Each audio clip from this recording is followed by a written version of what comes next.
Kita hidup di dunia yang kelihatannya berjalan dengan uang. Tapi kenyataannya, dunia ini berputar karena utang. Negara, perusahaan, bank, sampai hidup pribadi kita. Semua bergerak karena janji yang belum dibayar. Pertanyaannya sederhana. Kalau semua orang berutang, siapa yang sebenarnya membayar semuanya?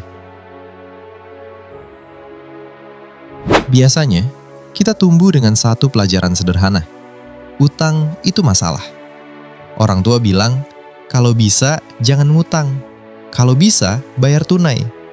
Dan sebagian besar dari kita percaya bahwa ekonomi yang sehat adalah ekonomi tanpa utang. Tapi kenyataan dunia modern sangat berbeda. Saat kamu bangun pagi, dunia sudah bekerja dengan satu mesin utama, mesin utang. Bank meminjamkan uang yang tidak mereka punya. Pemerintah membelanjakan uang yang belum mereka kumpulkan. Perusahaan membangun pabrik dengan uang yang belum mereka hasilkan. Rumah tangga membeli rumah, mobil, pendidikan, semuanya dengan uang masa depan. Sistem ekonomi global berdiri di atas satu fondasi, kredit. Dan kredit adalah utang yang dibungkus rapi. Biasanya, kita menganggap utang itu pilihan. Tapi di sistem modern, utang bukan pilihan. Utang adalah struktur. Kita tidak sekedar meminjam uang. Kita meminjam waktu. Kita meminjam masa depan. Kita meminjam konsumsi yang belum kita lakukan. Dan sistem suka itu. Karena ekonomi modern hanya tumbuh jika utang tumbuh. Mari bicara data simpel. Hampir semua negara maju punya rasio utang lebih dari 100% dari PDB. Beberapa bahkan lebih. Jepang 250%. Amerika Serikat 120% lebih. Eropa sebagian besar di atas 80-100%. Artinya apa? Artinya, negara-negara paling kaya hidup dengan utang paling besar. Ini bukan kebetulan, ini pola, ini desain. Biasanya, kita pikir uang muncul dari kerja keras. Tapi di sistem modern, uang muncul dari pinjaman. Saat bank memberi kredit, uang baru tercipta. Literal, dari ketiadaan. Masuk ke rekening, menjadi daya beli, menjadi aktivitas ekonomi. Dan karena alasan itu, bank, pemerintah, korporasi, semua butuh utang untuk menumbuhkan ekonomi. Tanpa itu, pertumbuhan berhenti, investasi berhenti, konsumsi turun, lapangan kerja jatuh. Pemerintah kesulitan bayar program sosial. Sistemnya bukan kalau perlu berutang. Sistemnya adalah kalau mau ekonomi bergerak, utang harus mengalir. Biasanya, kita membayangkan ekonomi seperti rumah tangga. Kalau pengeluaran lebih besar dari pemasukan, bahaya. Kalau utang terlalu besar, bangkrut. Tapi dunia tidak bekerja seperti itu. Negara bukan rumah tangga. Bank bukan warung kecil. Ekonomi global bukan neraca kas sederhana. Semakin besar ekonomi, semakin besar utangnya. Dan anehnya, itu dianggap sehat. Karena bagi sistem ini, utang adalah bahan bakar. Tanpa bahan bakar, mesin mati. Tetapi bahan bakar ini punya harga. Dan harga itu selalu ditagihkan pada masyarakat. Tapi suatu hari, dunia mulai sadar sesuatu yang lebih besar. Utang bukan hanya alat finansial.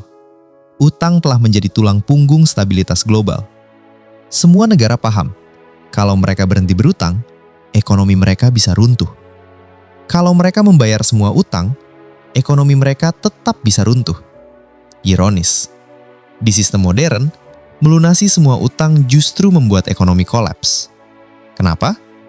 Karena ketika utang dilunasi, uang menghilang dari peredaran, kredit menyusut, aktivitas ekonomi melambat, krisis muncul. Jadi, apa yang harus dilakukan pemerintah?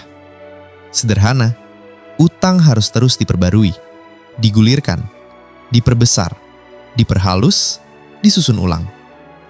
Sistem ini bukan tentang melunasi. Sistem ini tentang mempertahankan arus. Tapi ini menimbulkan masalah baru. Karena jika negara berutang, mereka menciptakan obligasi. Dan obligasi itu dibeli oleh bank, institusi, dana pensiun, atau negara lain. Kalau semua orang bergantung pada utang semua orang, sistem ini terikat rapat seperti jaring laba-laba. Satu benang putus, seluruh struktur bisa runtuh. Inilah alasan kenapa setiap kali negara besar mendekati default, dunia panik. Bukan karena utangnya besar, tapi karena sistem global tidak siap menghadapi dunia tanpa utang baru. Tapi suatu hari, utang tumbuh lebih cepat daripada ekonomi. Dan ini terjadi di mana-mana. Indonesia, Amerika, Jepang, Eropa, Cina. Semua melaju ke arah yang sama. Utang naik lebih cepat daripada produksi nyata. Ini masalah sistemik. Karena kalau utang tumbuh jauh lebih cepat daripada ekonomi, sistem butuh dua hal untuk bertahan. Satu, pertumbuhan ekonomi yang semakin tinggi. Dua, atau inflasi yang naik pelan-pelan. Dan tebakan kamu benar, inflasi sering dipilih. Karena inflasi diam-diam menggerus nilai utang.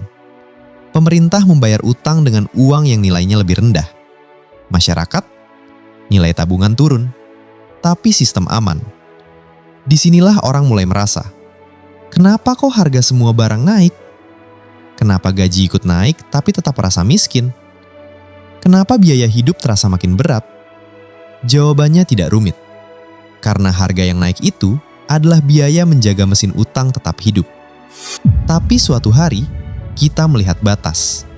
Krisis 2008, pandemi 2020, krisis obligasi Inggris, kenaikan suku bunga dunia pada 2022 sampai 2024. Setiap kejadian ekstrim membuka fakta bahwa dunia modern tidak bisa bertahan tanpa utang. Tapi dunia juga rapuh karena terlalu banyak utang. Ini paradoks. Sistem yang berjalan karena utang, tapi rentan karena utang. Dan semakin dalam kita masuk, semakin kita sadar bahwa ini bukan kesalahan individu. Bukan kesalahan satu negara. Bukan kesalahan satu presiden. Ini arsitektur. Ini desain. Ini cara dunia bekerja. Dan sekarang, kita sampai pada satu pertanyaan paling penting. Kalau dunia memang tidak bisa hidup tanpa utang, apa yang seharusnya kita lakukan sebagai masyarakat, sebagai individu, sebagai generasi yang hidup dalam mesin ini? Jawabannya ada di bagian berikutnya. Sehingga kita harus jujur pada satu hal yang sering tidak disampaikan di sekolah, di berita, bahkan di buku-buku ekonomi dasar. Dunia modern tidak diciptakan untuk bebas dari utang. Dunia modern diciptakan untuk dikelola melalui utang. Kalau kita menolak fakta itu, kita akan frustrasi seumur hidup. Kalau kita menerimanya, kita bisa bermain lebih cerdas di dalam sistemnya. Sehingga kita harus mengerti cara mesin ini bekerja. Mesin utang global punya 3 poros utama. 1. Bank sentral, mesin yang mengatur harga uang. 2. Perbankan, mesin yang menciptakan uang lewat kredit. 3. Pemerintah dan obligasi, mesin yang menjaga stabilitas arus utang. Kalau 3 poros ini berhenti bergerak, mesinnya macet. Misalnya, bank sentral menaikkan suku bunga, utang jadi mahal, kredit melambat, ekonomi melambat. Kalau terlalu lama melambat, resesi. Atau sebaliknya, bank sentral menurunkan suku bunga, utang mengalir, ekonomi bergerak, tapi risiko bubble muncul. Ini seperti rem dan gas, terus dimainkan, tidak boleh berhenti, tidak boleh macet. Kalau macet, 2008 terjadi, Cina melambat, Eropa guncang, emerging markets terpukul. Karena mesin ini global, sehingga kita harus sadar, setiap keputusan keuangan yang kita rasakan, harga naik, cicilan berat, beban hidup meningkat, bukan sekedar masalah pribadi. Itu efek dari arsitektur ekonomi global. Ini bukan drama, ini fakta. Kamu bisa bekerja keras, kamu bisa hemat. Tapi kalau mesin besar sedang menekan, hidup bisa tetap terasa berat. Dan itu bukan salahmu. Sehingga kita harus melihat utang dari 2 sisi. 1. Utang yang memiskinkan, konsumtif, impulsif, bunga tinggi, bayar minimum, pay later berkepanjangan, Utang yang membeli waktu kosong, bukan nilai. 2. Utang yang mendorong. Pendidikan, skill, bisnis, aset produktif, modal kerja, leverage yang terukur. Sistem besar berjalan di atas utang produktif. Tapi masyarakat sering terjebak di utang konsumtif. Kenapa? Karena sistem ini mendorong konsumsi. Marketing mendorong impulsif. Teknologi bikin transaksi jadi otomatis. Psikologi membuat kita mengejar kenyamanan instan. Dan akhirnya, kita terjebak dalam versi kecil dari mesin yang sama. Sehingga kita harus belajar. Tidak semua utang itu buruk, tapi utang yang salah bisa menghancurkan masa depan. Dan sistem global tidak peduli pada siapa yang jatuh. Yang penting, mesinnya tetap berjalan. Sehingga kita harus berhenti melihat dunia hanya dari permukaan. Bukan sekedar utang negara naik, bukan sekedar utang rakyat meningkat, tapi melihat hubungan yang lebih besar. Kalau pemerintah potong anggaran, ekonomi turun, pengangguran naik. Kalau pemerintah tambah utang, inflasi bisa naik. Kalau bank naikkan bunga, bisnis kecil hancur. Kalau bank turunkan bunga, bubble aset muncul. Kalau utang global melambat, seluruh dunia ikut terseret. Mesinnya terhubung, seluruhnya.